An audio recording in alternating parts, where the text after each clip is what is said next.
صفحہ نمبر 72 ہے 72 اور عنوان ہے نجاست لگی چیزوں کو پاک کرنے کا طریقہ۔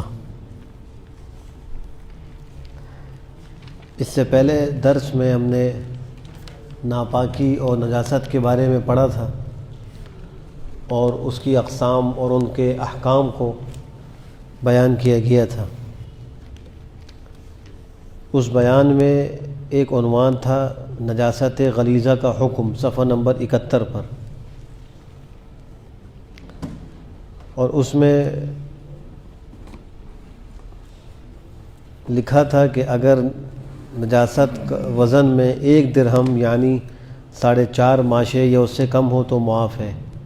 وہ گرام میں 435 گرام لکھا ہوا ہے، یہ شاید پرنٹنگ کی غلطی ہو گئی ہے، 4.35 گرام، 435 گرام نہیں ہے بلکہ 4.35 گرام، یا اس سے کم ہو تو وہ معاف ہے، دھوئے بغیر نماز پڑھنے سے نماز ہو جائے گی۔ اگر اس سے زیادہ ہو تو پھر نماز نہیں ہوگی، اس کو جب تک پاک نہیں کیا جائے گا۔ اب جو چیزیں ناپاک ہیں وہ 2 قسم کی ہیں، ایک تو یہ کہ جو اپنی ذات کے اعتبار سے ناپاک ہیں، تو ان کو تو پاک کرنے کی کوئی صورت نہیں ہے۔ مثلا بہتا خون ہے، یہ اپنی ذات کے اعتبار سے ناپاک ہے، تو اس بہتے خون کو ناپاک جو ہے نہیں کیا جا سکتا، کوئی صورت نہیں اس کو پاک کرنے کی۔ یہ جیسے پیشاب ہے، یہ اپنی ذات کے اعتبار سے ناپاک ہے، تو اس کو پاک نہیں کیا جا سکتا۔ دوسری چیز ہوتی ہے کہ جو ذات کے اعتبار سے تو پاک ہوتی ہے لیکن کسی ناپاکی کے لگنے سے ناپاک ہو گئی، کپڑے پر خون لگ گیا، پیشاب لگ گیا، غلاظت لگ گئی، ناپاکی کوئی لگی، تو وہ کپڑا اپنی ذات میں تو پاک ہے لیکن گندگی لگنے کی وجہ سے اب وہ ناپاک ہو گیا ہے، تو ایسے کپڑوں کو تو پاک کیا جا سکتا ہے، اور اس کے طریقے آج ہم یہ پڑھیں گے۔ اسی کو ذکر کیا کہ جو چیزیں خود تو نجس نہیں ہیں لیکن نجاست لگنے سے ناپاک ہو گئی، ان کے پاک کرنے کے مختلف طریقے ہیں۔ بعض چیزیں دھونے سے ہی پاک ہو جاتی ہیں، بعض چیزیں پونچھنے، رگڑنے یا مٹی سے مائن ڈالنے سے پاک ہو جاتی ہیں، اسی طرح بعض چیزیں ملنے اور کھرچنے سے پاک اور صاف ہو جاتی ہیں، بعض چیزیں سوکھ جانے سے ہی پاک ہو جاتی ہیں۔ ان تمام اشیاء کی تفصیل نمبر وار ذکر کی جاتی ہے تاکہ یاد رکھنے میں سہولت ہو۔ سب سے پہلا طریقہ ہے دھونا، یہ سب سے بڑا طریقہ ہے۔ کسی ناپاک چیز کو جو کسی ناپاکی کے لگنے سے ناپاک ہوا ہو، پاک کرنے کا سب سے بڑا طریقہ دھونا ہے۔ اب اس میں دیکھا جائے گا کہ جو ناپاکی لگی ہے وہ کیسی ہے۔ اگر وہ مرئیہ ہے ناپاکی، یعنی جس کا جسم ہوتا ہے اور دیکھنے سے اس کا وجود نظر آتا ہے، اس سے کہتے ہیں نجاست مرئیہ۔ تو اگر کسی کپڑے کو نجاست مرئیہ لگ جائے، یعنی ایسی ناپاکی لگ جائے کہ جو جسم رکھتی ہے اور دیکھنے سے نظر آتی ہے، تو اس سے پاکی حاصل کرنے کا طریقہ یہ ہے کہ اس کپڑے کو یا اس بدن کو اتنا دھو دیا جائے کہ جس سے اس نجاست کا جسم کا جو اثر ہے وہ ختم ہو جائے، جسم بھی ختم ہو جائے، اس کا اثر بھی ختم ہو جائے۔ مثال کے طور پہ کسی کے کپڑے پر خون لگ گیا۔ اب خون ایک ایسی چیز ہے کہ جو ایک جسم ہے اور وہ دکھائی بھی دیتا ہے، انسان دیکھ لیتا ہے کہ خون لگا ہوا ہے، تو بہتا خون تو ناپاک ہے۔ اب وہ کپڑے پر لگ گیا تو اس کو پاک کرنے کا طریقہ یہی ہے کہ اس کپڑے کو دھویا جائے، اتنا دھویا جائے کہ وہ جو خون ہے اس کا جسم ختم ہو جائے۔ اب اگر اس کا رنگ باقی ہے، اس کی بو باقی، اس سے کوئی فرق نہیں پڑتا، اس کا جسم ختم دھو کر اس سے کپڑا پاک ہو جائے گا۔ اب یہ جو مقصد ہے اس کے جسم کو دھونے کا اور صاف کرنے کا، یہ 1 دفعہ سے حاصل ہو جائے تو 1 دفعہ میں پاک ہو جائے گا، 2 دفعہ سے ہو تو 2 دفعہ، 3 دفعہ ہو تو جتنی دفعہ میں بھی ہو جائے۔ اصل اس کو نہیں دیکھا جائے گا، دیکھا یہ جائے گا کہ اس ناپاکی کا جسم زائل ہوا یا نہیں ہوا۔ اگر 1 دفعہ دھونے سے وہ زائل ہو گیا، کوئی حرج کی بات نہیں۔ بسا اوقات انسان کسی نہر کے کنارے پر ہوتا ہے، بہتے پانی کے پاس ہوتا ہے، اور کوئی کپڑا ناپاک ہو گیا، اب اس کو پاک کرنے کی اس کو ضرورت ہے، تو اگر وہ اس نہر میں بہتے پانی میں اپنے ناپاک کپڑے کو ڈال دیتا ہے اور پانی بہتے بہتے اس کے اوپر لگی ہوئی ناپاکی کے جسم کو زائل کر دیتا ہے، چاہے وہ ایک دفعہ بھی اس کو نہ نچوڑے، وہ کپڑا پاک ہو جائے گا۔ ایک ہی دفعہ اس نے پکڑ کر بس یوں ڈال دی، اور اتنا اس نے ڈالا کہ اس ناپاکی کا اثر اس سے نکل گیا، اور اس نے ایک دفعہ بھی نکال کر اس کو نچوڑا نہیں، تو بھی وہ کپڑا پاک ہو جائے گا۔ اصل مقصود یہ بتلانا ہے کہ جو نجاست مرئیہ ہیں، جن کو ہم دیکھتے ہیں آنکھوں سے، ان کا جسم ہوتا ہے، ان کے اصل عین اور ذات کو زائل کرنا ضروری ہے۔ اب چاہے وہ ایک دفعہ دھونے سے کرے، بہتے پانی میں کپڑے کرے، 3 دفعہ یا 4 دفعہ، اس سے کوئی فرق نہیں پڑتا۔ اسی کو کہا کہ نجاست کو دور کرنے کے لیے سب سے بڑا طریقہ دھونا ہے۔ اگر نجاست مرئیہ ہے، یعنی کپڑے یا جسم پر لگنے کے بعد اس کا وجود اور جسم نظر آتا ہے، تو اس سے پاکی حاصل کرنے کا طریقہ یہ ہے کہ کپڑے یا بدن وغیرہ کو اتنا دھو دیا جائے جس سے اس نجاست کا عین اور جسم ختم ہو جائے، خواہ یہ مقصد ایک مرتبہ دھونے سے ہی حاصل ہو جائے یا کئی مرتبہ دھونا پڑے۔ اگر نجاست ایک مرتبہ دھونے سے دھل جاتی ہے تو اگرچہ مقصود حاصل ہو جانے کی وجہ سے کپڑا پاک ہو جائے گا، تاہم 3 بار دھو لینا افضل اور بہتر ہے۔ ضروری نہیں ہے، بہتر ہے 3 دفعہ بھی دھو لیں۔ یہ بات خوب ذہن نشین رہے کہ دھونے میں محض اس نجاست کا عین اور وجود ختم کرنا ضروری ہے، اگرچہ اس کا داغ دھبا، اس کی بدبو ختم نہ ہو، جیسے خون کا داغ اور دھبا، تو اس سے کوئی فرق نہیں پڑتا۔ بہت سے لوگ سمجھتے ہیں کہ جب تک خون کا داغ نظر آ رہا ہے کپڑے پر، اس وقت تک کپڑا پاک نہیں ہوگا، تو اس طرح مسئلہ نہیں ہے۔ اصل بس خون کا جسم آپ نے ختم کر دیا، اور اس کا داغ کپڑے پر اگر رہ بھی گیا یا اس میں کچھ اسمیل بھی آ رہی ہے تو بھی اس سے کوئی فرق نہیں پڑتا۔ نجاست عین یا وجود کو زائل کرنے کے بعد اگرچہ اس کا داغ دھبا صرف یا صابن سے یا گرم پانی سے دور کرنا ممکن ہو، تب بھی شریعت مطہرہ اس بات کی تکلیف نہیں دیتی، تاہم اگر کوئی استعمال کرنا چاہے تو اچھا ہے۔ تو اس سے بھی معلوم ہوا کہ اصل نجاست کا جو عین ہے، اس کا جسم ہے، اس کو زائل کرنا ہے۔ اب اس کا دھبا ہے یا اس کی اسمیل ہے، اس سے کوئی فرق نہیں پڑتا۔ لیکن اگر کسی کے پاس ایسے آلات ہیں، مثلا صابن ہے، صرف ہے، یا گرم پانی سے دھو کر اس کے ساتھ کو بھی زائل کرتا ہے تو کر لے، لیکن شریعت نے اس کو اس کا مکلف نہیں کیا۔ البتہ انسانی طبیعت جو ہے وہ نظافت کو چاہتی ہے، تو جب تک اس میں وہ اثرات ہوں تو اس کو استعمال کرنا مشکل لگتا ہے، تو اس کو دھو لیا کرے، کوئی حرج نہیں، لیکن شرعی اعتبار سے بہرحال وہ پاک ہو جائے گا۔ یاد رہے کہ نجاست مرئیہ کے دور کرنے کے لیے جس طرح پانی استعمال کرنا درست ہے، اسی طرح ہر وہ مائع چیز، یعنی مائع کہتے ہیں بہنے والی، ہر بہنے والی چیز اور پانی کی طرح پتلی ہو، اسے استعمال کرنا جائز ہے۔ مثلا عرق گلاب ہے، یا مثال کے طور پہ سرکہ ہے، یہ مائع ہیں، بہنے والے ہیں اور پتلے ہوتے ہیں، تو ان سے بھی نجاست مرئیہ کو دھویا جا سکتا ہے۔ کسی نے عرق گلاب سے کپڑا دھو دیا اور اس کا ناپاکی کا اثر اس نے ختم کر دیا، اس کا جسم ختم کر دیا، تو وہ کپڑا پاک ہو جائے گا۔ لیکن اگر وہ چیز ایسی ہے کہ اس میں چکنائی ہوتی ہے، جیسے تیل ہے یا گھی ہے یا دودھ وغیرہ ہے، تو ان سے کپڑا پاک نہیں ہوگا۔ اگرچہ وہ بھی مائع تو ہیں، بہنے والے ہیں، لیکن ان میں چکنائی ہوتی ہے، اور وہ اس ناپاکی کے جسم کو یا اس کے عین کو اچھی طرح زائل نہیں کرتے، جبکہ پاک کرنے میں ضروری ہے کہ اس ناپاکی کا جسم زائل ہو جائے، وہ ختم ہو جائے۔ اگر کوئی مائع چیز ایسی ہو جو بذات خود طاہر بھی ہو، یعنی پاک ہو اور بہنے والی بھی ہو، لیکن اس سے نجاست کا عین اور اجزاء کو بدن اور کپڑے وغیرہ سے اچھی طرح چھڑانا، صاف کرنا ممکن نہ ہو، اس سے بھی طہارت حاصل کرنا جائز نہیں، جیسے گھی، تیل، دودھ وغیرہ۔ ایسی چیزوں کے استعمال کے باوجود چیز بدستور نجس رہے گی۔ اب دیکھیں، ہم نے پیچھے طہارت کی 2 قسمیں پڑھی تھی، ایک حقیقیہ، ایک حکمیہ۔ حقیقیہ میں تو ناپاکی وغیرہ لگ جاتی، حکمیہ یہ ہے کہ انسان کا وضو ٹوٹ گیا یا اس کو غسل کی حاجت ہو گئی، تو حکمیہ کہلاتی ہیں۔ یہ جو ابھی ہم نے مسئلہ ذکر کیا کہ پانی کے علاوہ دیگر بہنے والی چیزوں سے بھی کپڑے کو پاک کیا جا سکتا ہے، تو یہاں یہ مسئلہ بھی ذہن نشین رہے کہ ایسی بہنے والی چیزیں جیسے عرق گلاب وغیرہ، ان سے وضو نہیں کیا جا سکتا، وضو نہیں ہوگا۔ کوئی غسل کرنا چاہے تو غسل نہیں ہوگا۔ تو جو نجاست حکمیہ ہیں وہ زائل نہیں ہو سکتی عرق گلاب اور سرکہ وغیرہ سے، لیکن جو نجاست حقیقیہ مرئیہ ہے وہ کپڑے وغیرہ سے صاف ہو سکتی ہے۔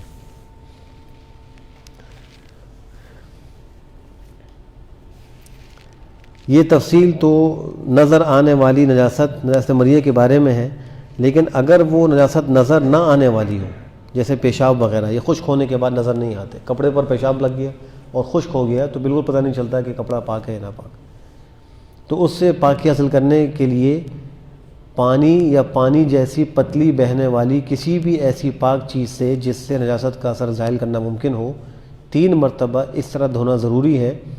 نمبر 1، تیسری مرتبہ دھونے کے بعد اتنا نچوڑا جائے کہ اس سے قطرے آنے بند ہو جائیں، یعنی ایک دفعہ اس ناپاک کپڑے کو پاک پانی میں ڈالیں، اچھی طرح بھگوئیں، اس سے نکالیں اور اس کو نچوڑیں جتنی انسان کی طاقت ہے، پھر دوبارہ ایسا کریں، تیسری دفعہ جب کریں تو اتنا نچوڑے کہ قطرے ٹپکنا بند ہو جائے، بس اب وہ کپڑا پاک ہو گیا۔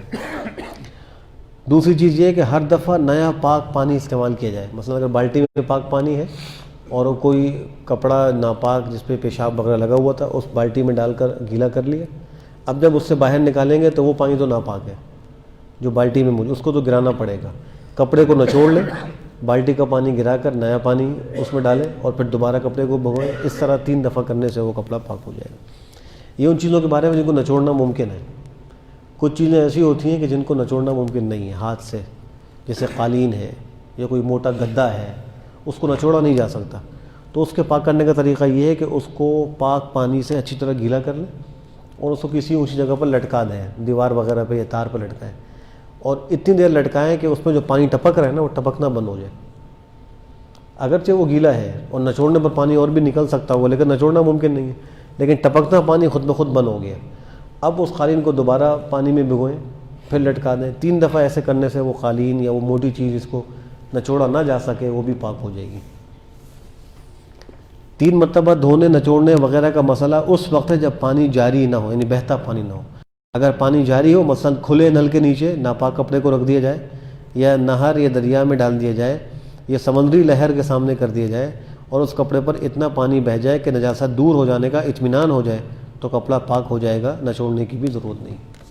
گھر کی ٹوٹی کھول دی اور پانی بہہ رہا ہے، ناپاک کپڑے پر گر رہا ہے تو یہ بھی بہتا پانی ہے، اور جتنا پانی اس پہ لگتا جائے اور نکلتا جائے یہاں تک کہ ناپاکی کا اثر زائل ہو جائے اور اطمینان ہو جائے دھونے والے کو کہ بھائی یہ کپڑا پاک ہو گیا، تو اگرچہ اس نے اس کو نچوڑا نہیں اور 3 دفعہ وہ عمل نہیں کیا پھر بھی کپڑا پاک ہو جائے گا۔ نیز اس میں یہ بھی جو ہے وہ مسئلہ یاد رکھنے کے قابل ہے کہ بالٹی میں جب ہم پانی بھر رہے ہوتے ہیں تو بالٹی کا پانی بہتا نہیں ہوتا، لیکن جب وہ بالٹی کا پانی بھر کر باہر گرنے لگے اور یہاں سے نل کا کھلا رہے تو یہ بالٹی کا پانی بھی جاری بن جاتا ہے۔ کبھی ایسا ہوتا ہے انسان کو لوٹے کے بارے میں شبہ اور ہوتا ہے کہ بھئی یہ لوٹا پاک ہے یا ناپاک ہے اور پانی کم ہے، دھونے کا مسئلہ ہے، تو ایسی صورت میں اگر لوٹے میں کچھ پانی پڑا ہوا ہے تو اس میں اور پانی ڈالیں، ٹوٹی کے نیچے لوٹے کو رکھ دیں، جب وہ لوٹا بھر جائے اور اس لوٹے کی ٹوٹی سے پانی باہر بہنے لگے بس اب ٹوٹی بند کر دیں، وہ پورا کا پورا لوٹا پاک ہو گیا، خود بخود پاک ہو گیا، 3 دفعہ دھونے کی ضرورت بھی نہیں ہے۔ ایسی واشنگ مشین ہے، اس کے اندر آپ نے پائپ وغیرہ کھول دیا یا جو ٹوٹی تھی وہ کھول دی اور کپڑے وغیرہ ڈال دیے، اور جو ڈرین کا پائپ ہے اس کو بھی کھول دیا، پانی وہاں سے بہنے لگا، تو جو ٹب واشنگ مشین کی وہ بھی پانی جو ہے بہتا پانی بن کے پاک ہو جائے گا، یعنی وہ بہتا پانی شمار ہوگا۔ اس میں جتنے کپڑے پڑے ہوئے ہیں اگر پانی وہاں سے کھول دیں اور یہاں سے اس کو نکالتے رہیں یہاں تک کہ ناپاکی ختم ہو جائے اور دل مطمئن ہو جائے تو بغیر نچوڑے ہی واشنگ مشین کے سارے کپڑے پاک ہو جائیں گے، یہ بہتے پانی کی صورت میں۔ اگر بالٹی کا پانی جیسے ابھی میں نے ذکر کیا وہ پانی بہتا نہیں ہے، کپڑا ڈال کر پھر نکالیں گے تو نچوڑنا پڑے گا اس کو، پھر وہ پانی گرا کر نیا پانی لینا پڑے گا، اس طرح 3 دفعہ پانی لینے سے وہ کپڑا پاک ہو جائے گا۔ تو لکھا ہے کہ اسی طرح واشنگ مشین میں اس طرح کپڑے ڈالے جائیں کہ مشین چل رہی ہو، مشین کے اوپر نل کھول دیا جائے اور نیچے سے گندا پانی باہر نکل رہا ہو، اس صورت میں بھی نجاست کے دور ہو جانے کا اطمینان ہو جانے پر کپڑا پاک ہو جائے گا، نچوڑنے کی بھی ضرورت نہیں۔ یہ پہلا طریقہ ہے جس کو ہم دھونا کہتے ہیں۔ دوسرا طریقہ ہے پونچھنا۔ کچھ چیزیں ایسی ہوتی ہیں، 3 قسم کی چیزیں ہوتی ہیں۔ ایک ایسا ہوتا ہے، ایسی چیز ہوتی ہے کہ جب اس پہ کوئی ناپاکی لگتی ہے تو وہ ناپاکی کو اپنے اندر جذب کر لیتا ہے، جیسے کپڑا ہے، کوئی ناپاکی اس پہ گرے تو وہ اندر اس کو جذب کر لیتا ہے، تو ایسی چیز کو تو پاک کرنے کی صورت یہی ہے کہ آپ اس کو یا تو بہتے پانی میں لے جائیں اور یا اس کو بالٹی میں ڈال کر 3 دفعہ دھونے سے وہ پاک ہو جائے گا۔ بعض چیزیں ایسی ہوتی ہیں کہ وہ زیادہ جذب نہیں کرتی، کم جذب کرتی ہیں، جیسے چٹائی وغیرہ ہو گئی، تو اس میں کچھ حصہ جو ہے وہ ناپاکی کا جذب ہوتا ہے اور بقیہ جذب نہیں ہوتا، تو اس سے بھی ناپاکی کا اثر زائل کرنا ضروری ہے، ناپاکی کا اثر کو زائل کر دیں۔ بعض چیزیں اتنی سالڈ اور سخت ہوتی ہیں کہ ان کے اندر چیز جذب نہیں، جیسے پلاسٹک کی ہماری میز ہے یا لوہا یا پیتل ہے یا تانبا ہے، یہ وہ دھاتیں ہیں کہ ان میں جذب کرنے کی صلاحیت نہیں ہے۔ اگر ان پر کوئی ناپاکی لگ جائے تو وہ دھونے سے بھی پاک ہو جائے گی اور پونچھ کر اس کا اثر زائل کرنے سے بھی پاک ہو جائے گی۔ اس کے لیے پاک کرنے کا طریقہ پونچھنا بھی، مثلا شیشہ ہے، شیشے پہ کوئی ناپاکی لگ گئی تو اس کو پاک کپڑے سے پونچھ کر اس کا اثر زائل کر دیا جائے تو بس وہ پاک ہو جائے گا۔ یہ جیسے فرش ہوتا ہے پکا جس پہ ٹائل وغیرہ لگے ہوں، تو ٹائل کے اندر بھی جذب کرنے کی صلاحیت نہیں ہے، تو اس کے اوپر بھی پانی بہا کر اثر زائل کر دیں، بس وہ فرش پاک ہو جائے گا۔ یہ اس کو پونچھ دیں کسی کپڑے تو وہ بھی پاک ہو جائے گا۔ جس طرح پانی کے استعمال کرنے سے ہر قسم کی نجاست دور ہو جاتی ہے، اسی طرح بعض چیزیں ایسی بھی ہیں جو پونچھنے سے پاک ہو جاتی ہیں، جیسے آئینے کا شیشہ، چھری، چاقو، چاندی، سونا اور ان کے زیورات، پیتل، تانبے، لوہے، شیشے وغیرہ کی چیزیں اگر نجس ہو جائیں تو ان کی دو صورتیں ہیں۔ نمبر 1، ان پر ایسی پتلی نجاست لگی ہوگی جو سوکھنے کے بعد نظر نہ آتی ہے، نہیں آتی، جیسے پیشاب وغیرہ۔ نمبر 2، یا ان پر ایسی گاڑی نجاست لگی ہوگی جو سوکھنے کے بعد نظر آتی ہے، جیسے پاخانہ، خون وغیرہ۔ اگر پہلی صورت ہو تو اشیاء کے پاک کرنے کا واحد راستہ یہ ہے کہ ان کو 3 دفعہ پانی سے دھوئیں۔ یہ اس میں تفصیل مزید ہے کہ اب وہ جو ٹھوس چیزیں جو اندر جذب نہیں کر سکتی ان پر اگر ناپاکی لگی تو ہم یہ دیکھیں گے ناپاکی کون سی لگی ہے۔ اگر وہ ناپاکی ایسی لگی ہے کہ جو خشک ہو جانے کے بعد نظر نہیں آتی تو پھر تو اس کو پاک کرنے کے لیے دھونا ہی پڑے گا، 3 دفعہ دھوئیں پاک ہو جائے گا۔ اور دوسری صورت یہ ہے کہ اس پر ناپاکی ایسی لگی ہے جو سوکھنے کے بعد نظر آتی ہے، تو پھر اب یہ دیکھیں گے کہ وہ چیز جس پر ناپاکی لگی ہے وہ کھردری تو نہیں، اس میں کوئی ایسی چیز تو نہیں کہ جہاں ناپاکی کا ساتھ پھنسے رہ جائے۔ اگر وہ بالکل پلین ہے اور کوئی کھردری نہیں ہے تو پونچھنے سے پاک ہو جائے گی، اور اگر کھردری ہے تو اس کو بھی دھونا پڑے گا تاکہ دھونے سے اس کے جو ذرات وغیرہ ہیں وہ سب نکل جائیں۔ تو لکھا ہے کہ اگر نجاست لگنے کی دوسری صورت ہو یعنی گاڑی نجاست، تو اور دوسری طرف برتنوں کی صورتحال ایسی ہو کہ وہ کھردرے اور نقش و نگار والے ہوں، تب بھی ان کو پاک کرنے کے لیے پانی سے اس طرح دھونا ضروری ہے کہ نجاست بالکل دور ہو جائے اور اس کے ذرات نظر نہ آئیں۔ ایسے برتنوں کو اور زیور وغیرہ کو پونچھنا مفید نہیں ہے۔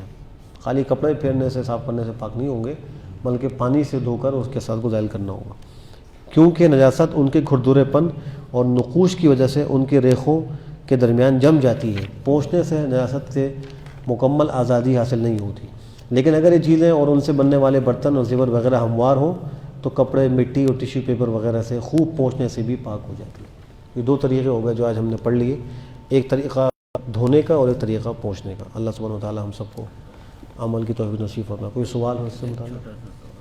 وہ جو پاک لگ گیا کپڑے پہ، تھوڑے سے کپڑے پہ، اس ایریا کو دھو لینے میں، یہ سوال یہ ہے کہ اگر کسی کپڑے کے کچھ حصے پر ناپاکی لگی، مثلا کرتے کے دامن پہ یا آستین پہ لگ گئی، تو خالی اتنے حصے کو دھونے سے پاک ہو جائے گا یا پورے کرتے کو دھونا پڑے گا؟ تو جس حصے پر ناپاکی لگی ہے بس اسی حصے کو دھونا کافی ہے۔ اگر آستین پہ لگی ہے تو جہاں تک لگی ہے اس سے اوپر والے حصے کو پکڑ لیں اور بقیہ حصے کو پانی سے دھو دیں، پوری قمیض کو دھونا ضروری نہیں ہے۔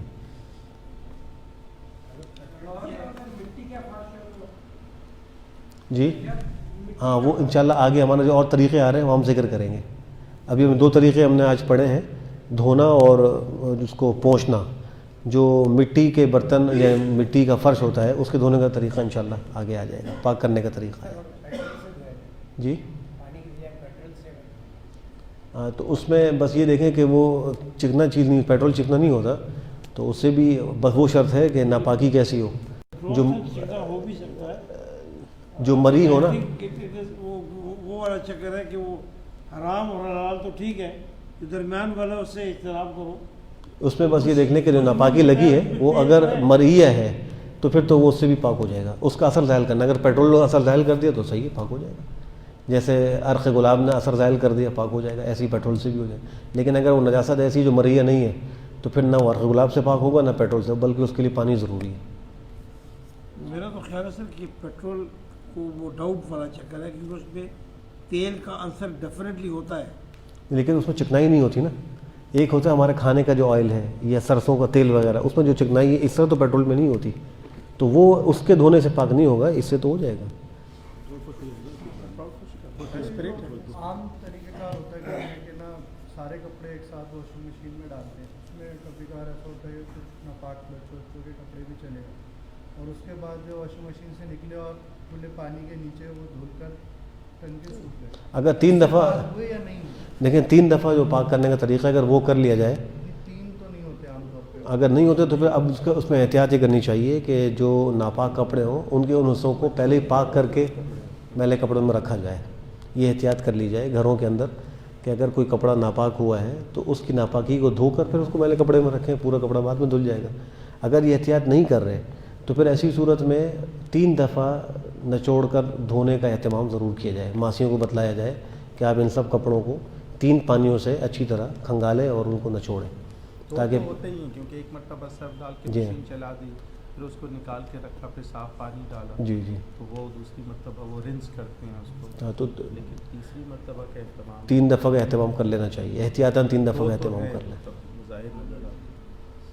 اور ویسے کوشش کرنی چاہیے سب گھر کے سب افراد کو بتایا جائے کہ جو بھی چیز ناپاک ہو جائے تو اس کو آپ پاک کر کے وہاں میلے کپڑوں میں رکھیں, خود ہی اہتمام کر لیں. صرف بچوں سے نہیں, بڑوں جی سے بھی منسلک. بالکل جی, غفلت ہے ہوتی ہے, یہ کبھی بے توجہی کی وجہ سے ایسا ہو جاتا ہے. اور اگر یہ نہ ہو سکے تو پھر 3 دفعہ دھونے کا ضرور اہتمام کر لیں احتیاطاً, چونکہ پاکی ناپاکی کا مسئلہ ہے, آگے نماز پڑھنی ہے, اس کی قبول کا بنیاد تو اسی پر ہے. نماز کے لیے شرط ہے کہ کپڑے بھی پاک ہو, بدن بھی پاک ہو, جگہ بھی پاک ہو, تو کپڑے کا پاک ہونا ضروری ہے, اس کا اہتمام. الحمد للہ رب العالمین والعاقبۃ للمتقین والصلاة والسلام علی خیر خلقہ محمد وعلی آلہ وصحبہ اجمعین. اللہم ارنا الحق حقا وارزقنا اتباعہ وارنا الباطل باطلا وارزقنا اجتنابہ. یا اللہ ہمارے گناہوں کو معاف فرما, صغیرہ کبیرہ گناہوں کو معاف فرما. یا اللہ ہم جملہ گناہوں سے توبہ کرتے ہیں, ہماری توبہ قبول فرما. یا اللہ ہم سب کو اس توبہ پر استقامت کی توفیق نصیب فرما. یا اللہ جو بیمار ہیں ان کو شفا نصیب فرما. یا اللہ جو پریشان حال ہیں ان کی پریشانیوں کو دور فرما. یا اللہ ہمارے مرحومین کی کامل مغفرت فرما, ان کی آخرت کی منزلوں کو آسان فرما, ان کی قبروں کو منور فرما. یا اللہ ہم سب کو مرنے سے پہلے آخرت کی خوب تیاری کی توفیق نصیب فرما. یا اللہ جو بے اولاد ہیں ان کو نیک صالح اولاد نصیب فرما. یا اللہ جو صاحب اولاد ہیں ان کی اولاد کو نیک صالح بنا, آنکھوں کی ٹھنڈک بنا. یا اللہ ذریعہ نجات بنا. یا اللہ حاضرین کے دلوں میں جو بھی جائز خواہش ہے اس کو غیب سے پورا فرما, ہر مشکل کو حل فرما, تمام مقاصد حسنہ میں کامیاب و کامران فرما. ہماری دعاؤں کو محض اپنے فضل و کرم سے قبول فرما. ربنا تقبل منا انك انت السميع العليم وتب علينا انك انت التواب الرحيم. وصلى الله تعالى على خير خلقه محمد وعلى آله وصحبه اجمعين برحمتك يا ارحم الراحمين.